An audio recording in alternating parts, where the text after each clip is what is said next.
News only वेख रहे सारे ही दर्शकों को प्यार भरी सत श्री अकाल। मैं सतविंदर रंधावा। सत श्री अकाल जी, मैं हाँ मीना दास। कोरोना वायरस महामारी विचकार नरेंद्र मोदी वालों, जी हाँ, प्रधानमंत्री नरेंद्र मोदी वालों अपने 2.0 के कार्यकाल का 1 साल पूरा कर लिता गया। तो इस कार्यकाल के विच की कुछ उन्होंने उपलब्धियां कीतियां ने, की कुछ फैसले किए ने, उसका एक ब्यौरा एक चिट्ठी राही दिता, देश के लोगों को संबोधन भी किया। की कहना की कुछ फर्क पै सकता है इस चिट्ठी राही, क्योंकि इस चिट्ठी दे विच जो भी फैसले मोदी सरकार वालों अपने कार्यकाल दौरान लिते गए हैं उन्होंने सारिਆਂ का ब्यौरा दिता गया। जी मीना जी बिल्कुल सतविंदर, तुसी ठीक कहा कि अज जिहड़ा PM मोदी के कार्यकाल का 1 साल पूरा हो चुका है। उन्होंने अपनी चिट्ठी राही जिहड़ा देश को संबोधित किया है। जिवें कि सारा जानते ही हाँ कि देश 'च कोरोना महामारी का जिहड़ा इस समय महामारी चल रही है, जिस दे लई अज PM मोदी देश को संबोधित नहीं कर पाए, पर उन्होंने अपनी चिट्ठी राही वो 10 गल्लां कहीआं ने। उन्होंने किते ना किते अपनी जिहड़ी है उपलब्धियां इस चिट्ठी राही गिणवाइयां ने। उन्होंने देश नूं जिहड़ा संबोधित चिट्ठी राही कीता है, किते ना किते उन्होंने लोगों को यह सुनेहा दिता है कि जो भी उन्होंने अपने कार्यकाल 'च उपलब्धियां कीतियां ने वो देश के हित लई कीतियां ने। पहला आपां वेखदे हां उस रिपोर्ट जिस 'च उन्होंने अपनियां 10 गल्लां इस चिट्ठी राही लिख के दसियां ने। PM मोदी वल्लों देश वासियां नूं चिट्ठी राही सुनेहा। चिट्ठी विच अपनी सरकार लई सख्त फैसलियां दा जिक्र कीता है अते कोरोना महामारी वल इशारा करदियां होया लिखिया है कि कोई भी मुश्किल हालात साडे भविख दा फैसला नहीं कर सकते। साल 2014 विच देश दी जनता ने देश दी नीति अते रीति बदलण लई वोट पाई सी। उन्हां 5 सालां विच देश नूं व्यवस्थावां दी जड़ता अते भ्रिष्टाचार दी दलदल तो बाहर निकलदियां देखिया। देश ने हाशिए ते खड़े गरीबां दा जीवन सौखा बनाउण लई गवर्नेंस नूं बदलदियां देखिया। ओह कार्यकाल देश दी अनेकां जरूरतां दी पूर्ति लई समर्पित रहा, जिवें गरीबां दे बैंक खाते, मुफ्त गैस कनैक्शन, मुफ्त बिजली कनैक्शन, शौचालय घर, सर्जिकल स्ट्राइक, एयर स्ट्राइक हुई, 1 rank 1 pension, 1 nation 1 tax, GST, किसानां दीयां मंगां नूं पूरा करन दा काम कीता। राष्ट्रीय एकता अखंडता लई आर्टिकल 370 की गल होवे, सदियां पुराने संघर्ष के सुखाले नतीजे राम मंदिर निर्माण की गल होवे, आधुनिक समाज व्यवस्था विच रुकावट बनिया 3 तलाक होवे, जां फिर भारत की रहम का प्रतीक नागरिकता सोध कानून होवे। यह सारी उपलब्धियां भी तुहानू सारियां नू याद हन। चीफ ऑफ डिफेंस स्टाफ के अहुदे के गठन ने जिथे सेनावां विच रलेवें नूं वधाया, उत्थे ही मिशन गगनयान लई भी भारत ने अपनी तैयारियां तेज कर दित्तियां हन। देश के इतिहास विच ये पहली बार होया जदों किसान, खेत मजदूर, छोटे दुकानदार अते असंगठित खेत्र के मजदूर साथियां सारियां लई 60 साल की उम्र तो बाद 3000 रुपए की लगातार महीनावार पेंशन की सुविधा तय है। आम लोगों के हित नाल जुड़े बेहतर कानून बने, आम लोगों के हित नाल जुड़े बेहतर कानून बने। इसलिए भी बीते साल तेज गति नाल काम होया। साडी संसद ने अपने कामकाज तो दहाकियां पुराना रिकॉर्ड तोड़ दिता है। देशवासियों दीयां आशावां दी पूर्ति करदियां होया असी तेज गति नाल अगे वध रहे सी कि कोरोना वायरस ग्लोबल महामारी ने भारत नूं भी घेर लिया। कई लोगों ने शक जाहिर किया कि जदों कोरोना भारत ते हमला करेगा तां भारत पूरी दुनिया लई संकट बन जाएगा, पर अज भी सारे देशवासियों ने भारत नूं देखण दा नज़रिया बदल के रख दिता है। ताली थाली वजाउण अते दीवा जगाउण तो लैके भारत दीयां सेनावां वल्लों कोरोना वारियर्स दा सम्मान होवे, जनता कर्फ्यू जां देश व्यापी लॉकडाउन दौरान नियमां दी तनदेही नाल पालना होवे। हर मौके ते तुसी दिखाया है कि ਇੱਕ ਭਾਰਤ ਹੀ ਮੋਹਰੀ ਭਾਰਤ ਦੀ ਗਾਰੰਟੀ ਹੈ। ਪਰ ਸਾਨੂੰ ਇਹ ਵੀ ਧਿਆਨ ਰੱਖਣਾ ਹੈ ਕਿ ਜੀਵਨ ਵਿੱਚ ਹੋ ਰਹੀ ਅਸੁਵਿਧਾਵਾਂ ਜੀਵਨ ਤੇ ਆਫਤ ਵਿੱਚ ਨਾ ਬਦਲ ਜਾਵੇ। ਹਰੇਕ ਭਾਰਤੀ ਲਈ ਹਰੇਕ ਦਿਸ਼ਾ ਨਿਰਦੇਸ਼ ਦਾ ਪਾਲਣ ਕਰਨਾ ਜ਼ਰੂਰੀ ਹੈ। ਇਹ ਲੜਾਈ ਲੰਬੀ ਹੈ, ਪਰ ਅਸੀਂ ਵਿਜੇ ਪਥ ਤੇ ਚੱਲ ਪਏ ਹਾਂ ਅਤੇ ਜੇਤੂ ਹੋਣਾ ਸਾਡੇ ਸਾਰਿਆਂ ਦਾ ਸਮੂਹਿਕ ਸੰਕਲਪ ਹੈ।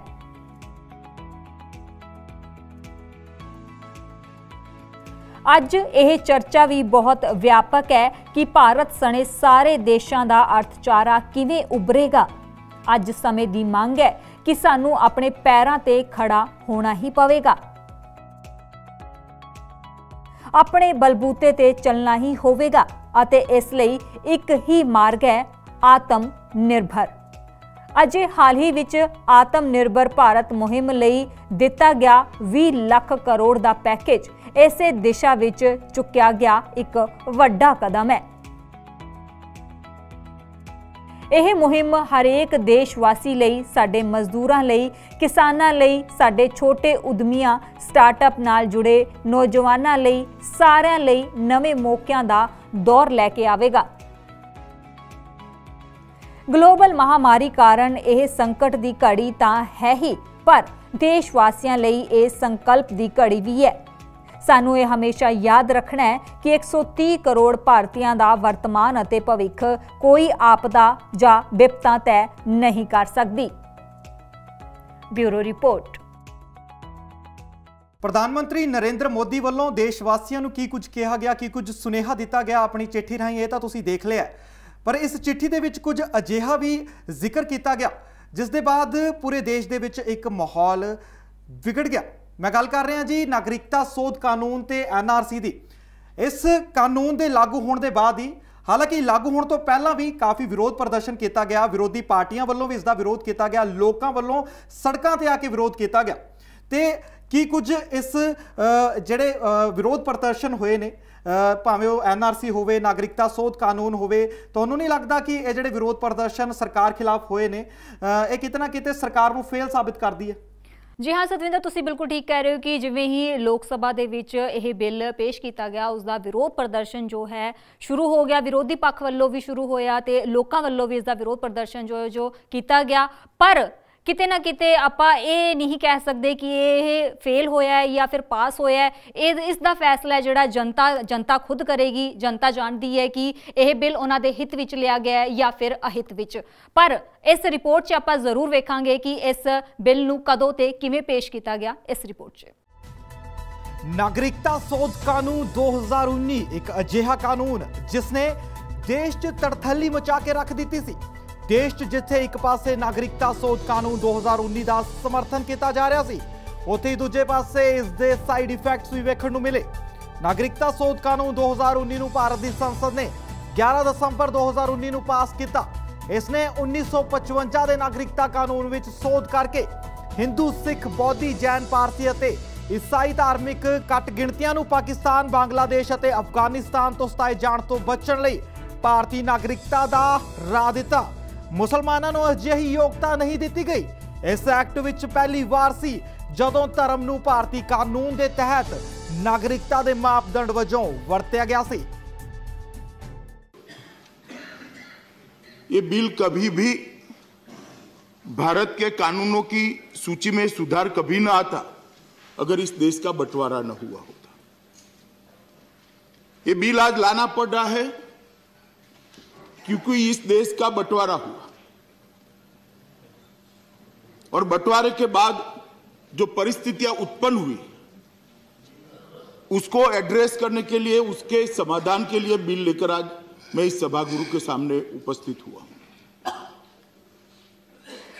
और शायद कोई सरकार पहले इसका समाधान निकल लेती तो भी मुझे आज ये बिल लेकर नहीं आना पड़ता, मगर मान्यवर सरकारें ऐसे चली है कि समस्याओं के साथ दो दो हाथ करने की जगह सरकार चलाते रहो, इस प्रकार से सरकार चली है। मैं आज देश की जनता के सामने आपके और इस सदन के माध्यम से स्पष्ट करना चाहता हूं कि नरेंद्र मोदी सरकार सिर्फ सरकार चलाने के लिए नहीं आई है, देश को सुधारने के लिए, देश की समस्याओं का समाधान। मान्यवर बहुत बड़ा सवाल यहां से ये खड़ा किया कि इसमें मुस्लिम क्यों नहीं है। मेरे लिए तो बड़ी आश्चर्य की बात है कि 6 धर्म के लोगों को ला रहे, इसका कोई एप्रिसिएशन नहीं है, सिर्फ मुस्लिम क्यों नहीं है ये बात पूछी।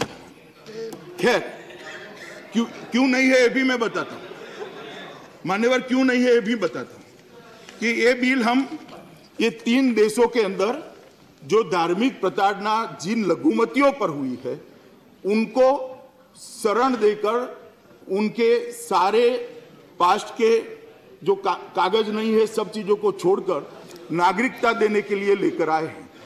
अब जब मैं माइनॉरिटी शब्द का प्रयोग करता हूं, कोई मुझे बता दे विपक्ष में से कि बांग्लादेश, पाकिस्तान और अफगानिस्तान में इस्लाम मत के अनुयायी माइनॉरिटी कहे जाएंगे क्या? नहीं कहे जाएंगे। मान्यवर, जब राज्य का धर्म ही इस्लाम है तब इस्लाम के अनुयायियों पर प्रताड़ना होने की संभावना बहुत कम हो जाती है। और अगर फिर भी किसी को एप्लीकेशन करनी है तो करने का कानून में प्रावधान है और उनको नागरिकता दे भी रहे हैं। इस ਸੋਧ ਦੇ ਵਿਆਪਕ ਤੌਰ ਤੇ ਮੁਸਲਮਾਨਾਂ ਨੂੰ ਛੱਡ ਕੇ ਧਰਮ ਦੇ ਆਧਾਰ ਤੇ ਪੱਖਪਾਤ ਕਰਨ ਦੀ ਆਲੋਚਨਾ ਵੀ ਕੀਤੀ ਗਈ। ਦੇਸ਼ ਦੇ ਗ੍ਰਹਿ ਮੰਤਰੀ ਅਮਿਤ ਸ਼ਾਹ ਨੇ ਲੋਕ ਸਭਾ ਵਿੱਚ ਬਿੱਲ ਪੇਸ਼ ਕੀਤਾ ਤੇ ਸਾਫ਼ ਕਰ ਦਿੱਤਾ ਕਿ ਦੇਸ਼ ਵਿੱਚ ਕੌਮੀ ਨਾਗਰਿਕਤਾ ਰਜਿਸਟਰ ਜਾਨੀ ਕਿ ਐਨਆਰਸੀ ਲਿਆ ਕੇ ਅਤੇ ਦੇਸ਼ ਚੋਂ ਸਾਰੇ ਘੁਸਪੈਠੀਆਂ ਨੂੰ ਬਾਹਰ ਕੱਢ ਕੇ ਹਿੱਸਾ ਲਵਾਂਗੇ। ਐਨਆਰਸੀ ਬਾਰੇ ਖਦਸ਼ਿਆਂ ਕਾਰਨ ਨਾਗਰਿਕਤਾ ਸੋਧ ਬਿੱਲ ਦੇ ਪੇਸ਼ ਹੋਣ ਸਮੇਂ ਹੀ ਦੇਸ਼ ਦੇ ਵੱਖ-ਵੱਖ ਹਿੱਸਿਆਂ ਵਿੱਚ ਵਿਰੋਧ ਹੋਣਾ ਸ਼ੁਰੂ ਹੋ ਗਿਆ ਸੀ। ਲੋਕ ਸਭਾ ਤੇ ਰਾਜ ਸਭਾ ਵਿੱਚ ਇਸ ਦੇ ਪਾਸ ਹੋਣ ਤੇ ਰਾਸ਼ਟਰਪਤੀ ਵੱਲੋਂ ਇਸ ਉੱਤੇ ਦਸਤਖਤ ਕਰ ਦੇਣ ਤੋਂ ਬਾਅਦ ਇਹ ਬਿੱਲ ਕਾਨੂੰਨ ਬਣ ਗਿਆ। ਇਸ ਉਪਰੰਤ ਇਸ ਦੇ ਵਿਰੋਧ ਵਿੱਚ ਲੋਕ ਸੜਕਾਂ ਉੱਤੇ ਨਿਕਲਣੇ ਸ਼ੁਰੂ ਹੋ ਗਏ। ਸਭ ਤੋਂ ਪਹਿਲਾਂ ਇਸ ਦਾ ਵਿਰੋਧ ਅਸਾਮ ਸਮੇਤ 7 ਉੱਤਰੀ ਪੂਰਬੀ ਰਾਜਾਂ ਵਿੱਚ ਸ਼ੁਰੂ ਹੋਇਆ ਤੇ ਫਿਰ ਅੱਗ ਪੱਛਮ ਬੰਗਾਲ ਵਿੱਚ ਪਹੁੰਚ ਗਈ। ਜਾਮੀਆ ਮਿਲੀਆ ਇਸਲਾਮੀ ਯੂਨੀਵਰਸਿਟੀ ਵਿੱਚ ਵਿਦਿਆਰਥੀਆਂ ਉੱਤੇ ਹੋਈ ਪੁਲਿਸ ਦੀ ਬਰਬਰਤਾ ਤੋਂ ਬਾਅਦ ਨਾਗਰਿਕਤਾ ਸੋਧ ਕਾਨੂੰਨ ਦਾ ਵਿਰੋਧ ਹੋਰ ਭਖ ਗਿਆ। देश ਦੀਆਂ ਲਗਭਗ 25 ਵਿਦਿਅਕ ਸੰਸਥਾਵਾਂ ਵਿੱਚ ਵਿਦਿਆਰਥੀਆਂ ਨੇ ਸੜਕਾਂ ਉੱਤੇ ਨਿਕਲ ਕੇ ਇਸ ਫਿਰਕੂ ਤਾਸੀਰ ਵਾਲੇ ਕਾਨੂੰਨ ਦੇ ਵਿਰੋਧ ਤੇ ਜਾਮੀਆ ਮਿਲੀਆ ਦੇ ਵਿਦਿਆਰਥੀਆਂ ਨਾਲ ਇੱਕ ਮੁੱਠਤਾ ਦਾ ਪ੍ਰਗਟਾਵਾ ਕੀਤਾ।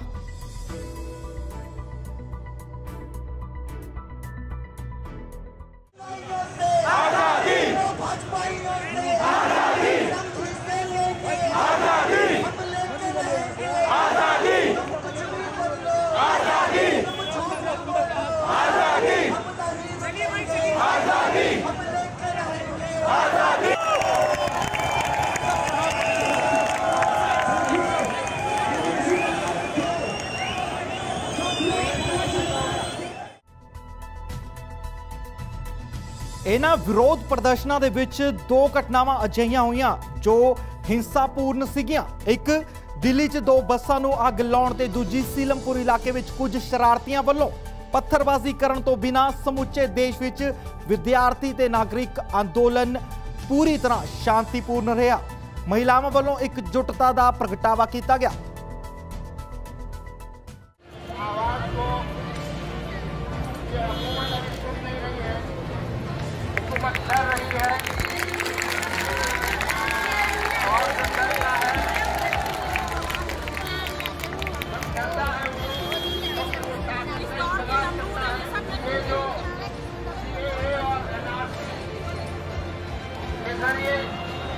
मुल्क को तकसीम के रास्ते पर डालने की कोशिश हो रही है।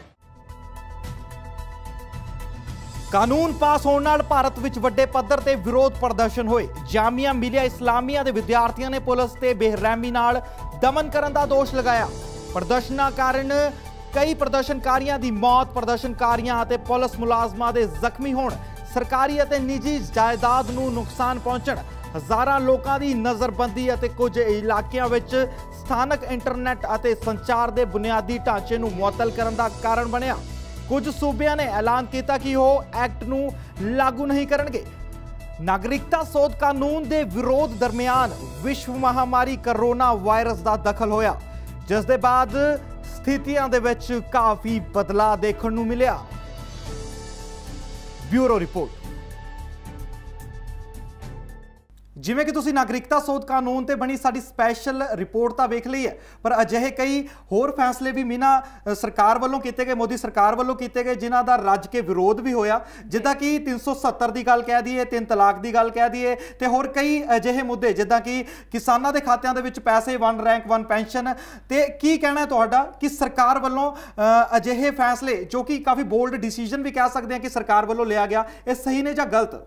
ਸਤਵਿੰਦਰ ਜੀ, ਬਿਲकुल ਤੁਸੀਂ ਠੀਕ ਕਹਿ ਰਹੇ ਹੋ ਕਿ ਸਰਕਾਰ ਵੱਲੋਂ ਜਿਹੜੇ ਆਪਣੀਆਂ ਉਪਲਬਧੀਆਂ ਬਹੁਤ ਕੀਤੀਆਂ ਗਈਆਂ ਦੇਸ਼ ਦੇ ਲਈ, ਉਹਨਾਂ ਨੇ ਆਪਣੇ ਜਿਹੜੇ ਨੇ ਜਨਤਾ ਦੇ ਲਈ ਬਹੁਤ ਜ਼ਿਆਦਾ ਜਿਹੜੇ ਨੇ ਕੰਮ ਕੀਤੇ ਨੇ, ਕੰਮਕਾਰ ਵੀ ਕੀਤੇ ਨੇ, ਪਰ ਕਿਤੇ ਨਾ ਕਿਤੇ ਵਿਰੋਧੀ ਪੱਖ ਵੱਲੋਂ ਜਿਹੜਾ ਇਸ ਦਾ ਵਿਰੋਧ ਕੀਤਾ ਗਿਆ, ਭਾਵੇਂ ਕਿ ਉਹ ਧਾਰਾ 370 ਦੀ ਗੱਲ ਹੋਵੇ ਸਤਵਿੰਦਰ, ਜਾਂ ਫਿਰ 3 ਤਲਾਕ ਦੀ ਗੱਲ ਹੋਵੇ, ਜਾਂ ਫਿਰ CA ਦੀ ਗੱਲ ਹੋਵੇ। ਕਈ ਅਜਿਹੇ ਮੁੱਦੇ ਨੇ ਜਿਨ੍ਹਾਂ ਤੇ ਬਹੁਤ ਹੀ ਜ਼ਿਆਦਾ ਸਿਆਸਤ ਜਿਹੜੀ ਹੈ ਭਖਦੀ ਰਹੀ, ਪਰ PM मोदी बिना डरे बिना रुके अपने मुद्दों ते काम करते रहे, अपने मुद्दों नूं लोक सभा च चुक्या, उन्होंने राज सभा च अपने बिलों नूं पेश किया, उन्होंने पास करवाया, जनता के हितां लई रखिया। पर जिहड़ा सब तो ज़्यादा अहम जिहड़ा बिल है वो सी धारा 370 का जदों पेश किया गया तो बहुत ही ज़्यादा सियासत जिहड़ी है पक्षी विरोधी पक्ष ने इसका बहुत ज़्यादा विरोध किया। पर बिना डरे अमित शाह ने जिहड़ी है केंद्रीय गृह मंत्री अमित शाह, जी हाँ, जो कि मोदी मंत्रिमंडल के एक अहम स्तंभ मन्ने जाते हैं, लोह पुरख मन्ने जाते हैं, उन्होंने बिना डरे जिहड़ा अपनी आवाज़ रखी, अपने बिल नूं पेश किया। उस तो बाद विरोधियों वालों इसका विरोध भी किया गया, पर यह बिल उन्होंने पास करवा लिया। वेखते हैं इस रिपोर्ट च। क्या बात कर रहे हो आप? एग्रेसिव होने की क्या बात कर रहे हो? ध्यान दे देंगे इसके लिए, ध्यान दे देंगे इसके लिए।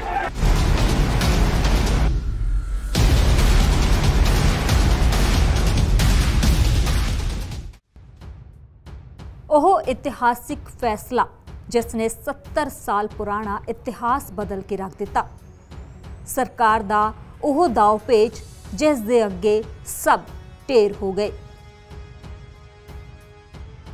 देश दी संसद तो अजिहा ऐलान जिसने एक विधान ते एक संविधान दी परिकल्पना दी नवी तस्वीर पेश की ते इस सब दे सूत्रधार PM मोदी दे जोड़ीदार नंबर 1 अमित शाह।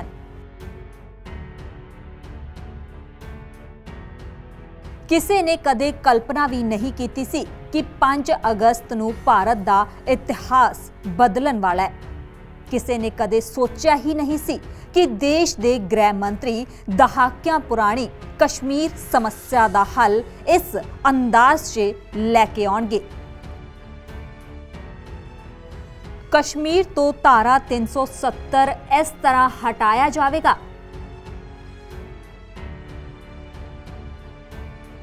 आखिर क्यों हन अमित शाह मोदी दे सब तो भरोसेमंद? आखिर क्यों हन अमित शाह मोदी दे अचूक अस्तर? आखिर की है अमित शाह दे काम करन दा तरीका जिसनू मोदी राजनीति दा हीरो मनदे हन? कश्मीर ते इतिहास लिखण दी कहानी उदों ही शुरू हो गई सी जदों भाजपा 2014 विच सत्ता विच आई। भाजपा ने इसका जिक्र अपने संकल्प चिट्ठी विच भी किया ते जद अमित शाह पार्टी दे मुखी बने तां उन्हां ने अपनी मंशा जाहिर कर दी सी। भाजपा दे एजेंडे च शामिल सी धारा 370 नूं हटाउणा। पर की किसी ने अजिहा सोचा सी कि कश्मीर दा हल इसनूं केंद्र शासित राज बना के ही कढ़िया जा सकदा है? कश्मीर दे इस मुद्दे दे हल तो बाद भाजपा लई अमित शाह पार्टी दे लोह पुरख साबित होए। चारे पास्यों 35A दा हल्ला होया, पर किसी नूं यह खबर तक नहीं होण दिती गई कि सरकार धारा 370 ते कदम चुकन जा रही है। गृह मंत्री बनते ही अमित शाह ने कश्मीर दा दौरा किया ते सारी जानकारी हासिल की। सुरक्षा स्तर दा भी जायजा लिया गया। हुण तक इस गल दा ਕਿਸੇ ਨੂੰ ਵੀ ਅੰਦਾਜ਼ਾ ਤੱਕ ਨਹੀਂ ਸੀ ਕਿ ਕਸ਼ਮੀਰ ਤੇ ਇੰਨਾ ਵੱਡਾ ਫੈਸਲਾ ਆਉਣ ਵਾਲਾ ਹੈ। BVR ਸੁਬਰਮਣੀਅਮ ਨੂੰ ਕਸ਼ਮੀਰ ਦਾ ਸਕੱਤਰ ਬਣਾਇਆ ਜਾਣਾ ਵੀ ਅਮਿਤ ਸ਼ਾਹ ਦੇ ਮਿਸ਼ਨ ਕਸ਼ਮੀਰ ਦਾ ਹਿੱਸਾ ਮੰਨਿਆ ਗਿਆ। इस तरह केंद्र सरकार कश्मीर ते हर फीडबैक सीधे तौर ते लै सकती सी। सुब्रमण्यम प्रधानमंत्री दफ्तर च सीनियर अहुदे ते तैनात सन ते PM मोदी दे सब तो भरोसेमंद अधिकारी भी। कश्मीर ते अमित शाह दा अगला प्लान राष्ट्रीय सुरक्षा सलाहकार अजीत डोभाल दे कश्मीर दौरे दे वजों सामने आया। इस दे फौरन बाद जम्मू कश्मीर की सुरक्षा वधा दी गई। हज़ारां सुरक्षा बलों नूं कश्मीर रवाना किया गया। अजीत डोभाल दे दौरे तो बाद कश्मीर च सब तो वड्डी यह हलचल सी। कश्मीर दे गृह विभाग की एडवाइजरी जारी की गई। अमित शाह ने फैसला लैन तो पहला घाटी च कर्फ्यू लगवाया। इंटरनेट सेवा ते फोन सेवा नूं बंद कर दिता गया। कई नेतावां नूं भी नज़रबंद कर दिता गया ते अगली सवेर मतलब 5 तारीख नूं जो होया ओह भारत दे इतिहास दी नवीं तारीख साबित होया। ओ तारीख जिस दे सूत्रधार अमित शाह मन्ने जांदे हन। अमित शाह जानते सी कि उन्हां कोल लोक सभा च पूर्ण बहुमत हैं। जम्मू कश्मीर बिल नूं पहला राज सभा च पेश किया गया।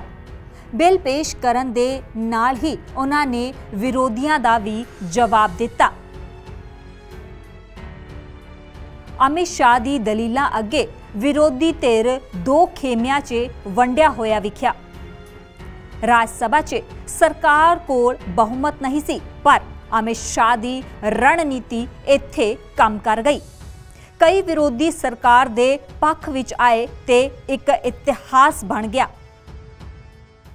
जम्मू और कश्मीर की राज्य की विधायी शक्तियां इस सदन में निहित होने एवं राष्ट्रपति द्वारा भारत के संविधान अनुच्छेद 3 के प्रावधान के अंतर्गत जम्मू और कश्मीर पुनर्गठन विधेयक जम्मू और कश्मीर पुनर्गठन विधेयक 2019 को सदन के सम्मुख विचार के लिए संशोधित करने पर यह सदन जम्मू और कश्मीर पुनर्गठन विधेयक 2019 को स्वीकार करे और इसको व्यक्त करे।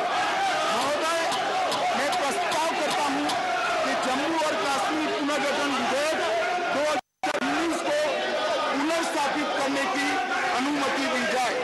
महोदय, मैं प्रस्ताव करता हूं कि जम्मू और कश्मीर आरक्षण अधिनियम 2004 और संशोधन करने वाले विधेयक को पुनर्स्थापित करने की परमिशन दी जाए।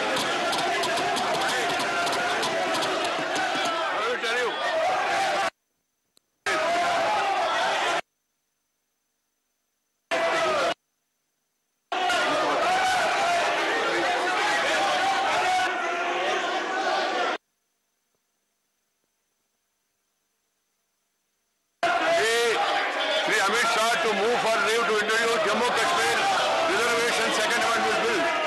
Reservation Second Amendment Bill. महोदय, मैं प्रस्ताव करता हूं कि जम्मू कश्मीर आरक्षण अधिनियम 2004 का और संशोधन करने वाले विधेयक पर विचार किया जाए। लोक सभा च यह बिल पास हो गया। लोक सभा च अमित शाह दी दलीलां दे अगे कोई भी ना टिक पाया। मैं जब जम्मू एंड कश्मीर बोलता हूं, माननीय सदस्य, इसलिए एग्रेसिव हूं कि जम्मू एंड कश्मीर के पीएको को आप भारत का हिस्सा नहीं मानते हो क्या? एग्रेसिव ना हो, जान दे देंगे इसके लिए। क्या बात कर रहे हो आप? एग्रेसिव होने की क्या बात कर रहे हो? जान दे देंगे इसके लिए।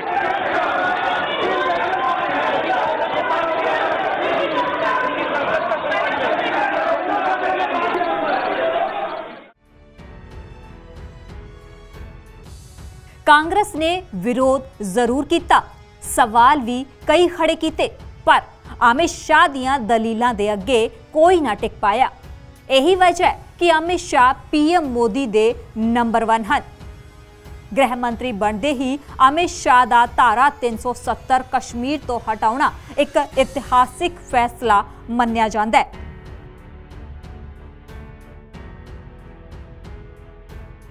ते इस इतिहासिक फैसले तो बाद जम्मू कश्मीर दी नुहार ही बदल गई।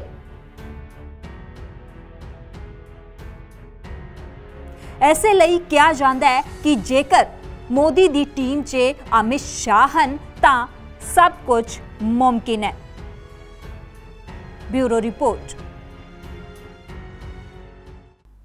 ਅੱਜ ਦੀ ਖਾਸ ਪੇਸ਼ਕਸ਼ ਇਦਾਂ ਹੀ ਚੱਲਦੀ ਰਹੇਗੀ। ਮਿਲਦੇ ਹਾਂ ਇੱਕ ਨਿੱਕੀ ਜੀ ਬ੍ਰੇਕ ਤੋਂ ਬਾਅਦ।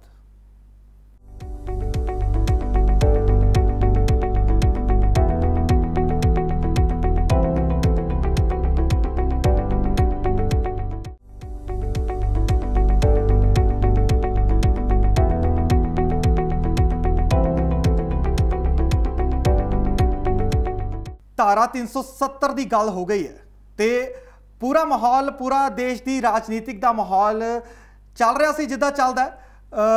विरोधी पार्टियां वालों लगातार विरोध भी हो रहे सी कई गल्लां नूं लैके, कई मुद्दों नूं लैके। हालांकि जिहड़ी राजनीति का हिस्सा ही विरोध है कि जब तक दूजी पार्टी विरोध ना करे लगता नहीं कि कोई नवा फैसला लागू किया गया। इस पूरे गेड़ दे विच एक वैश्विक महामारी आती है जिसने पूरे विश्व दे विच कहर ते एक कह सकते हैं कि यह जिहा प्रकोप जिहड़ा थमण दा नां नहीं लै रहा। करोना वायरस की मैं गल कर रहा, अजिहे विच प्रधानमंत्री नरेंद्र मोदी वालों कई कुछ ऐलान भी किए गए। वो दसणगे साडे सहयोगी मीना दास जी। मीना, चानण पाओ कि कुछ ऐलान उन्हां वालों किए गए। जी हाँ सतविंदर, तुसी ठीक किया कि पीएम मोदी वालों जड़ियां उपलब्धियां बहुत ज़्यादा इस साल कीतियां गईयां ने। उन्होंने वैसे तो उन्होंने अपने पिछले 5 सालों के भी बहुत उपलब्धियां हासिल कीतियां, पर इस साल भी उन्होंने उपलब्धि हासिल की है। पर इस साल की जी सब तो वड्डी उपलब्धि सतविंदर रही है वो रही है 20 लाख करोड़ पैकेज की। जी हाँ, जिसका विकेंद्री वित्त मंत्री सीतारमण ने 5 किश्तां च इसका ब्यौरा दिता। ते किते ना किते यह पैकेज जिहड़ा है गरीबां नूं, आम जनता नूं जिहड़ा निजात दिवाउण लई जिहड़ी इकोनॉमी आर्थिक जिहड़ा ढांचा वो विगड़ रहा सी उसनूं ठीक करन लई जिहड़ा जिहड़ा पैकेज है वो पेश किया गया। जी सतविंदर जी, पीएम मोदी वालों 20 लाख करोड़ का पैकेज ऐलानिया गया। कि कुछ किया पीएम मोदी ने, वेखते हैं इस खास रिपोर्ट दे विच। प्रधानमंत्री नरेंद्र मोदी का 2.0 का 1 साल पूरा हो चुका है। इस दौरान पीएम मोदी वालों देश हित लई लए गए फैसले का जिथे समर्थन किया गया उत्थे ही मोदी सरकार नूं विरोध का सामना भी करना पिया।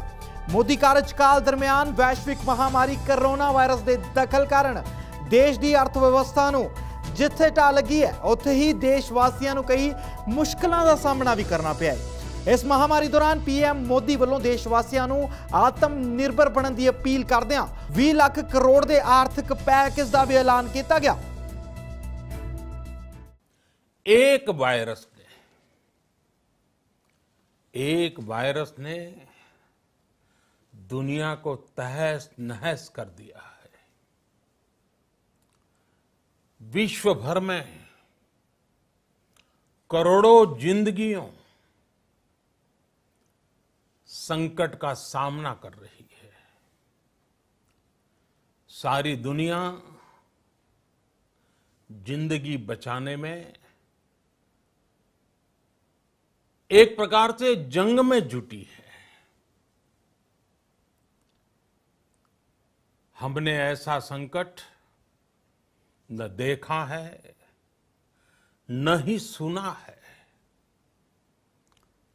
निश्चित तौर पर मानव जाति के लिए ये सब कुछ अकल्पनीय है। ये क्राइसिस अभूतपूर्व है, लेकिन थकना, हारना, टूटना, बिखरना मानव को मंजूर नहीं है। सतर्क रहते हुए ऐसी जंग के सभी नियमों का पालन करते हुए अब हमें बचना भी है और आगे बढ़ना भी है। आज जब दुनिया संकट में है, तब हमें अपना संकल्प और मजबूत करना होगा। हमारा संकल्प इस संकट से भी विराट होगा। साथियों, हम पिछली शताब्दी से ही लगातार सुनते आए हैं कि 21वीं सदी हिंदुस्तान की है। हमें कोरोना से पहले की दुनिया को, वैश्विक व्यवस्थाओं को विस्तार से देखने समझने का मौका मिला है। कोरोना संकट के बाद भी दुनिया में जो स्थितियां बन रही हैं, उसे भी हम निरंतर देख रहे हैं। जब हम दोनों कालखंडों को भारत के नजरिए से देखते हैं, तो लगता है कि 21वीं सदी भारत की हो, ये हमारा सपना ही नहीं, ये हम सभी की जिम्मेदारी भी है। लेकिन इसका मार्ग क्या हो? विश्व की आज की स्थिति हमें सिखाती है कि इसका मार्ग एक ही है,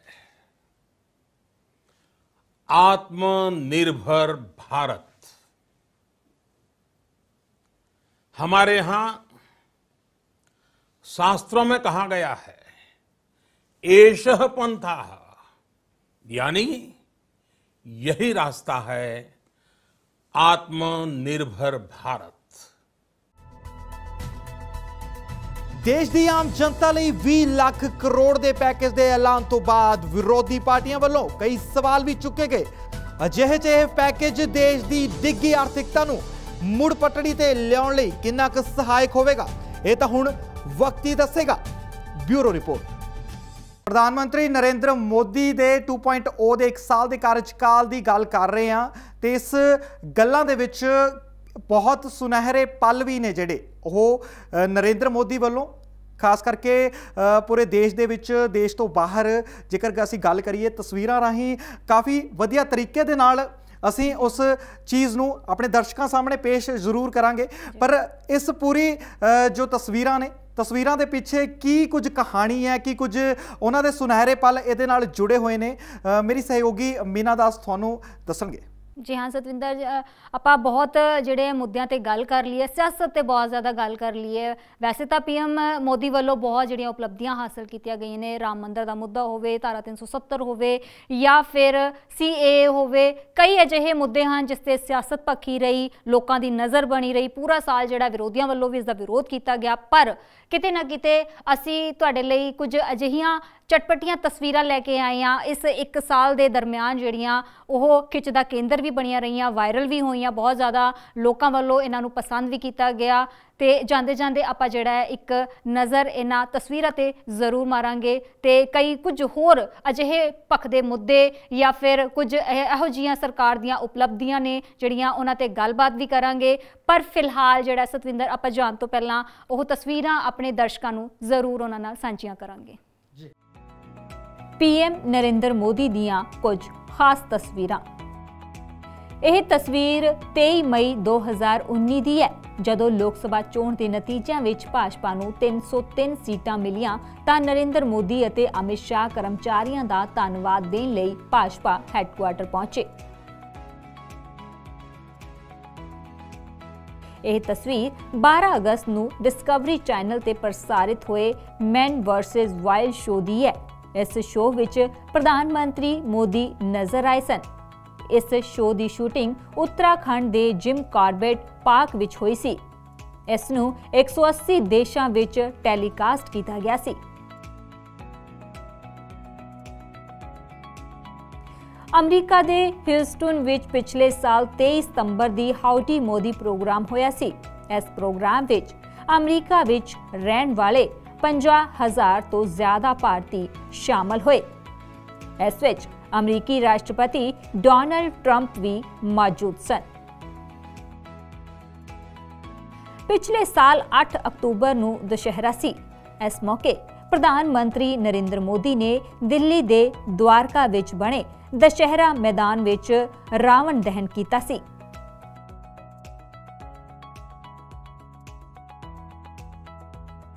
ਅਕਤੂਬਰ ਵਿੱਚ ਚੀਨ ਦੇ ਰਾਸ਼ਟਰਪਤੀ ਸ਼ੀ ਜਿਨਪਿੰਗ ਭਾਰਤ ਆਏ ਸਨ। ਇਸ ਦੌਰਾਨ ਉਹ ਤਾਮਿਲਨਾਡੂ ਵੀ ਪਹੁੰਚੇ। ਇੱਥੇ ਚੇਨਈ ਵਿੱਚ ਪ੍ਰਧਾਨ ਮੰਤਰੀ ਨਰਿੰਦਰ ਮੋਦੀ ਨੇ ਉਹਨਾਂ ਨੂੰ ਪ੍ਰਾਚੀਨ ਸ਼ਹਿਰ ਮਹਾਬਲੀਪੁਰਮ ਘੁਮਾਇਆ ਸੀ। ਇਹ ਤਸਵੀਰ ਉਸ ਸਮੇਂ ਕੀਤੀ ਗਈ। ਪੀਐਮ ਮੋਦੀ ਤੇ ਜਿਨਪਿੰਗ ਬੈਠ ਕੇ ਨਾਰੀਅਲ ਪਾਣੀ ਇਸ ਤਸਵੀਰ ਵਿੱਚ ਪੀ ਰਹੇ ਸਨ। ਇਹ ਤਸਵੀਰ ਵੀ ਮਹਾਬਲੀਪੁਰਮ ਦੀ ਹੈ, ਜਿੱਥੇ ਪੀਐਮ ਮੋਦੀ ਇੱਥੇ ਮਾਰਨਿੰਗ ਵਾਕ ਲਈ ਨਿਕਲੇ ਸਨ।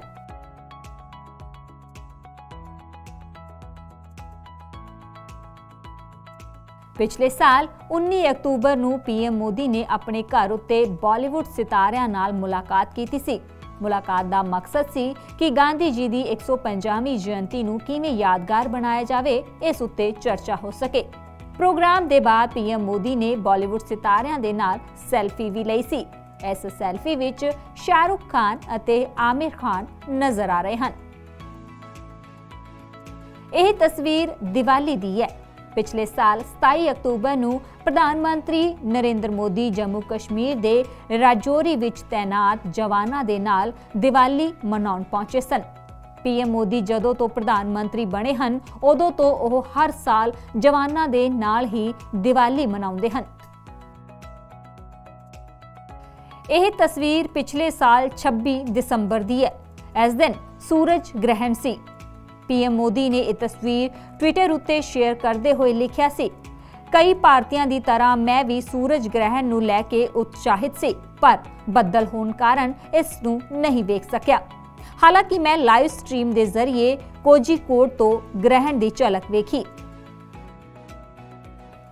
ਇਹ ਤਸਵੀਰ ਪਿਛਲੇ ਸਾਲ 9 ਦਸੰਬਰ ਦੀ ਹੈ। ਉਸ ਸਮੇਂ ਭਾਜਪਾ ਦੇ ਸੀਨੀਅਰ ਨੇਤਾ ਅਤੇ ਸਾਬਕਾ ਕੇਂਦਰੀ ਮੰਤਰੀ ਅਰੁਣ ਸ਼ੌਰੀ ਪੁਣੇ ਤੋਂ 60 ਕਿਲੋਮੀਟਰ ਦੂਰ ਆਪਣੇ ਬੰਗਲੇ ਵਿੱਚ ਬੇਹੋਸ਼ ਹੋ ਕੇ ਡਿੱਗ ਗਏ ਸਨ।